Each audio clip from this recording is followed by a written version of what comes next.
Salam sejahtera untuk kita semua. Nama saya Cecilia Ukeni, AB231011, mahasiswa ahli kredit bidan angkatan 8 pada Universitas Kusuma Usada Surakarta, akan melaksanakan ujian OSCE stase 7 dengan judul Kebutuhan Nutrisi Ibu Menyusui. Selamat pagi, Bu Selamat Bidan. pagi, mari silakan duduk. Saya Bidan Cecilia yang bertugas hari ini. Bagaimana Ibu? Mungkin ada yang bisa saya bantu? Bidan, saya ini sudah melahirkan anak yang lalu, Bidan.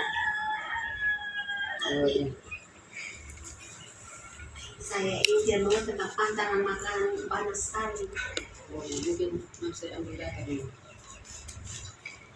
Ada bawa buku Ini buku yang saya sudah melahirkan kalau masih pakai. bisa lihat ya punya hasil pemeriksaan nutrisi badan. Nama saya Umur 34 tahun. Saya melahirkan pertama dengan pertama malam. akan anak pertama 6 hari yang lalu tidak ibu. Kalau begitu ini satu kedua tidak ibu.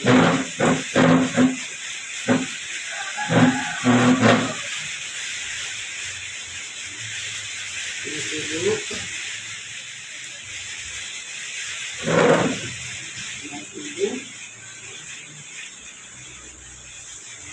Terima kasih pemeriksaannya.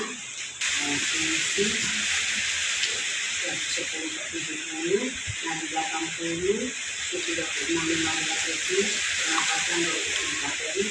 Hasil pemeriksaan kan dalam batas normal.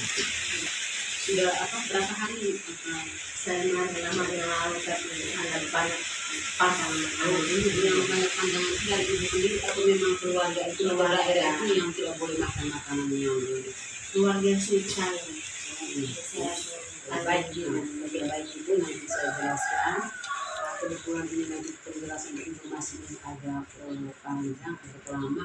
Mungkin ada ibu bersedia untuk mendengarkan informasi atau penjelasan ini. Ya, Ibu dan siap.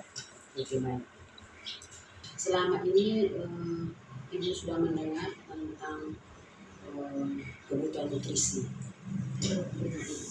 Kebutuhan nutrisi saya menjelaskan. Jadi manfaat nutrisi bagi ibu menyusui. Jadi kalau ibu setelah postpartum, setelah melahirkan itu harus memenuhi kebutuhan nutrisi yang wajar itu bagi ibu dan bayi. Terus menunjang tumbuh kembang bayi.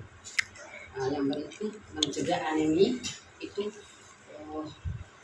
malnutrisi pada ibu postpartum atau ibu setelah melahirkan. Itu manfaat nutrisi bagi ibu yang melahirkan.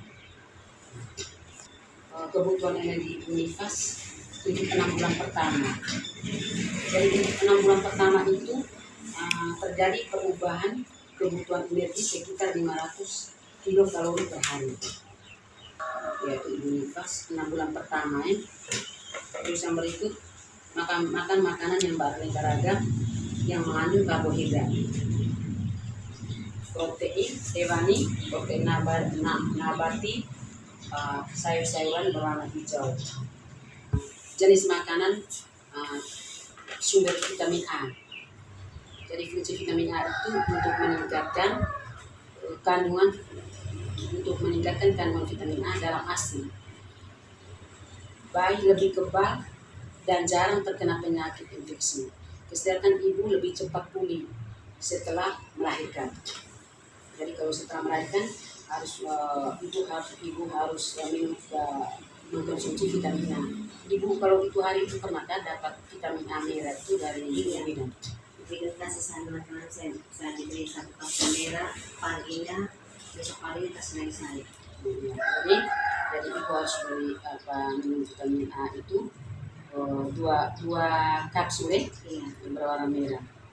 Jadi sumber makanan yang mengandung vitamin A juga yaitu kuning telur, hati, mentega, sayur berwarna hijau dan buah-buahan berwarna kuning seperti wortel, tomat, nangka. Selain itu Ibu Nifas juga mendapatkan tambahan berupa kapsul vitamin A. Jadi tadi Ibu sudah sebutkan itu vitamin A2 ini tadi, yaitu diberikan sebanyak 2 kali. Pertama segera setelah melahirkan. Jadi setelah melahirkan itu Ibu dapat 1. Diberikan 2 kali. Pertama segera setelah melahirkan, kedua diberikan setelah 24 jam pemberian kapsul vitamin A pertama. Jadi kalau yang pertama setelah melahirkan, segera setelah melahirkan, yang kedua tuh 24 jam. Jadi kalau hari ini mungkin Ibu dapat jam 8, besok jam 8 lewat 1. 24 jam. Mengerti? Tenang. Jadi terus fungsi dan kebutuhan cairan selama nifas yaitu untuk mengatur kelancaran metabolisme dalam tubuh. Sedikitnya 3 liter atau 14 gelas per hari. Jadi satu hari itu bisa minum air putih 3 liter atau 14 gelas setiap hari, dan dianjurkan Ibu untuk minum. Jadi Ibu juga harus minum setiap kali habis menyusui. Jadi setiap kali habis menyusui harus minum air putih ya Ibu. Dan juga fungsi tablet besi juga Ibu harus minum tablet besi atau zat besi. Itu ada kasih juga Kak untuk ini. Jadi itu untuk kenaikan sirkulasi darah dan sel, serta menambah sel darah merah di nifas. Harus mengkonsumsi tablet zat besi 1 kali sehari selama 40 hari, dan selama sesudah prostat itu selama 40 hari itu harus minum tablet tambah darah 1 hari 1. Tidak bisa. Dan untuk menambah hari ini tidak boleh selama 40 hari. Jadi 1 hari minum 1 hari minum 1 sampai 40 hari. Jadi tadi untuk pantang makanan pada Ibu tadi itu ada pantang makanan banyak yang makan itu tidak boleh, dilarang, tidak boleh makan. Jadi Ibu itu harus tidak akibat pantang atau makanan selama masa nifas, yaitu terlambat proses penyembuhan luka dan produksi ASI dapat berkurang. Jadi kalau Ibu pantang makanan maka penyembuhan lukanya terhambat. Jadi harus tidak boleh dilarang tidak makan itu, harus makan. Kalau itu harus makan banyak supaya bisa mempercepat penyembuhan luka dan produksi ASI tidak kurang lagi. Sudah Ibu menjelaskan semua, saya tidak usah pantang makanan. Jadi tidak usah pantang, semua itu mitos. Jadi harus makan makanan yang bisa dimakan. Iya, yang tidak saat isi dan minum. Oke, terima kasih banyak. Terima kasih Bidan, pulang.